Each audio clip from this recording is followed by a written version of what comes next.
Lee, thanks for joining us. 1-1 at the end of the 90 plus minutes. Your thoughts on how your team performed?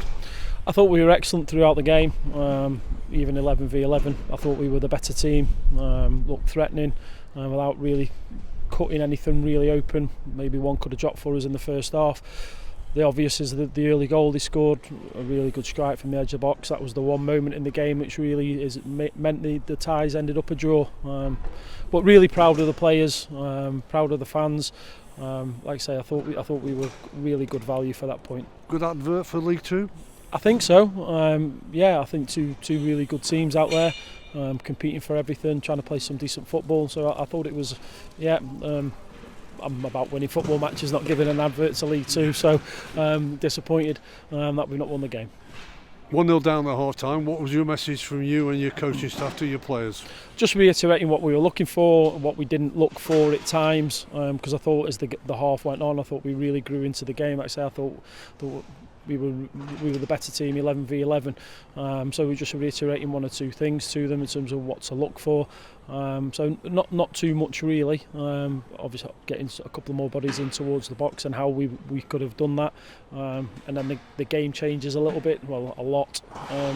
When Raheem got his second yellow card, which meant then we were dominant throughout. And I keep saying it, if we defended the box like they did, they're going to get some praise for it. It's key that you keep the discipline. Darren Moore will be disappointed that unfortunately one of his players didn't, but did you see that as a real time for you to turn on the pressure? Yeah, absolutely. We throw in all sorts of players on the pitch and getting a lot of attackers on the pitch, and we did sense, and even when we scored, you have to be mindful of a counter attack because there was 4 or 5 minutes left. But the message was keep going for it, keep trying to get that win, and that second goal. And unfortunately, one just wouldn't drop for us in the box, or a strike from outside the box. Hope a little deflection or something. But the riding emotion is we sit in the dressing room again playing against a team that's slightly above us in the league. And I think this is the third time now, and we're slightly disappointed that we've not won the game. And I'm asking the players to really realise the potential they have in that dressing room, because once they do realise it, the young ones in particular, how good they actually are, I think that we'll be a really good team. You kept your calmness as well right to the end, and it brought about that equalising goal, didn't it? Because it was some good build-up play, and Jack Lancaster had come on as a substitute for you, produced good quality goods for the finish. Yeah, they took the messages on in terms of going round them. We were just talking then, someone just said maybe put some more balls in the box, but if we keep just putting balls into the box, particularly when Omar's had to go off, we weren't going to get them opportunities. It was about getting a couple of switches in and getting closer towards their box for something like that to happen, like it did for Jack. But again, if we had another 10 minutes, I think we'd have been standing here as winners. When you started this sequence of fixtures, you were playing all the sides in the top three at that time. What I mean by that, Vale, Notts County and Walsall. You come through unscathed.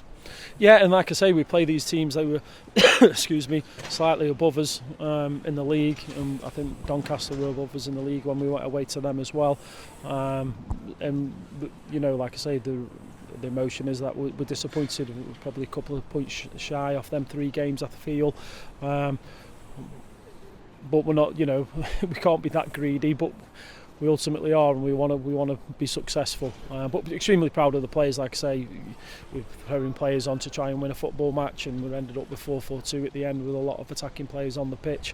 So we'll dust ourselves down, and we'll be in tomorrow for a little cool down, and we'll look to travel on Friday. Yeah, you get ready for Carlisle on an unbeaten run of 8 games.